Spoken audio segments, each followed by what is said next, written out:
And there's some valuable lessons right there about what one of the things that we talk about in our course is the importance of setting incremental goals, not trying to be, the top of your game in the start. He said in 2000 he started, and that was after he'd already invested time to get into one of the best universities on the planet at UC Berkeley, graduating, pursuing his dream, willing to give 8 more years of just grinding, of working, until he found his way. And along the way, he learned some skills.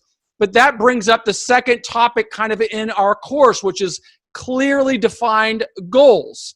So when you decided to go all in on YouTube, can you tell us a little bit about some of the incremental goals that you had to go through in order to get traction on your on your channel? Because when you started, I'm going to guess that you didn't have much of a following, and there weren't many people like today that are hitting millions of views every day.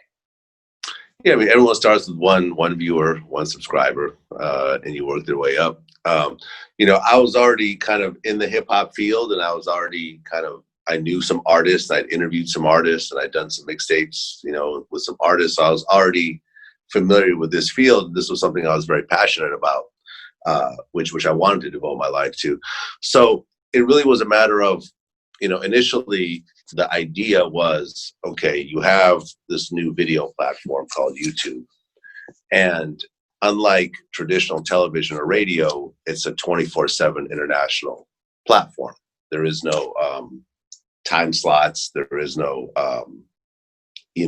there's not a limited 24-hour schedule on this that limits you in terms of how much content you could do. So initially my idea was, well, look, I want to put out new content every single day, 365 days a year. Because I figured, look, if the people who subscribe to my channel, if I give them something new every single day, they're going to have less reason to go somewhere else. We're going to give them something new. Now, I can't do a new interview 7 days a week, right? It's out of it's too difficult to do. But what I can do is I can record one interview, and let's say it's an hour and a half. I could chop it up into 5 to 10 minute pieces. And if I do a 1 hour interview and it becomes, let's say, 15 pieces, I now have content for 2 weeks with that one interview. And, when I first started, people thought it was a stupid idea. They're like, oh, that's too much. Or, no one's going to want to watch these little pieces. Oh, every day is too much. You should just do something once a week and so forth. And you have to just sort of ignore what people are telling you, because, I was working on a documentary at the time called Ghostwriter Whip. It was a documentary about the Bay Area music scene and the hyphy movement. And the guy that I was working under his company, he was like, he had done a lot of movies and documentaries and theatrical stuff. And I remember showing this YouTube stuff to him, and he goes, this is a waste of time and money. There's no real money in this. You got to work with the film companies. Funny enough, that film that I worked on, that I spent months and months on and spent all this time on, it came out, it got like a small theatrical release, and it ended up on, I think, Netflix and BET. But I never made any money off the back end off that movie. I got a check up front. It took me forever to do, and it took a lot of work. And I didn't make very much off of it.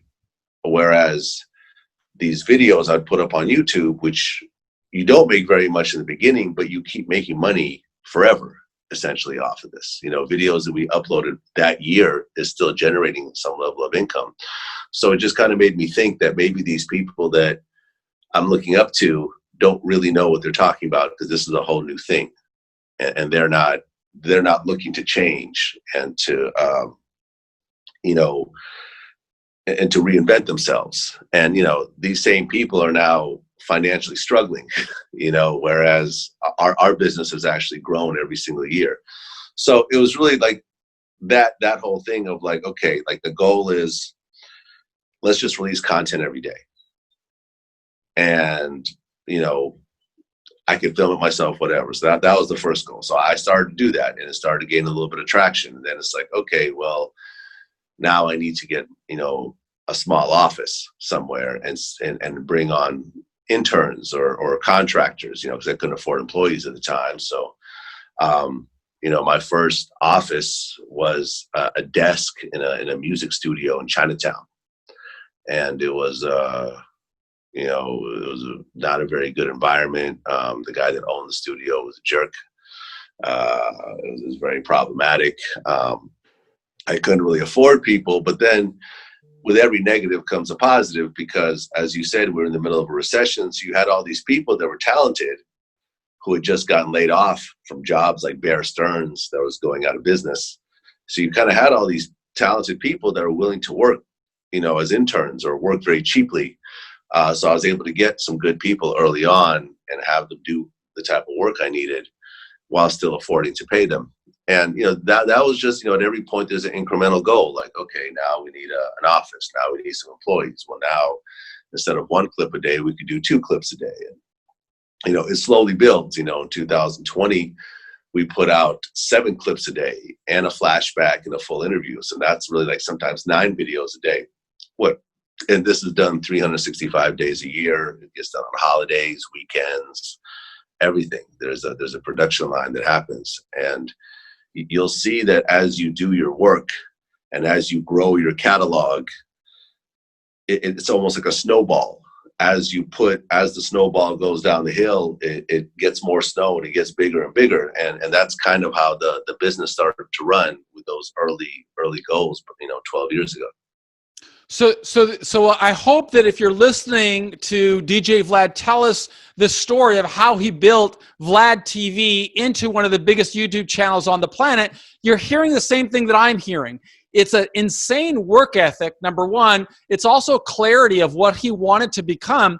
But some of the other lessons that I'm gathering through here is the importance of setting these incremental goals, where he starts off with being the cameraman, doing everything by himself, but then building a team that can help him execute his goal and actually take it to a level that I don't know whether you envisioned when you started this getting to be as big as you are right now, or whether some of the early decisions that you made that you can look back and say, wow, that was a pivotal moment. Maybe it was getting a certain star on your show. Maybe it was signing an agreement. Could you tell us if there was some of those deals that kind of like helped you eventually get to scale, or maybe break into an algorithm or something along those lines?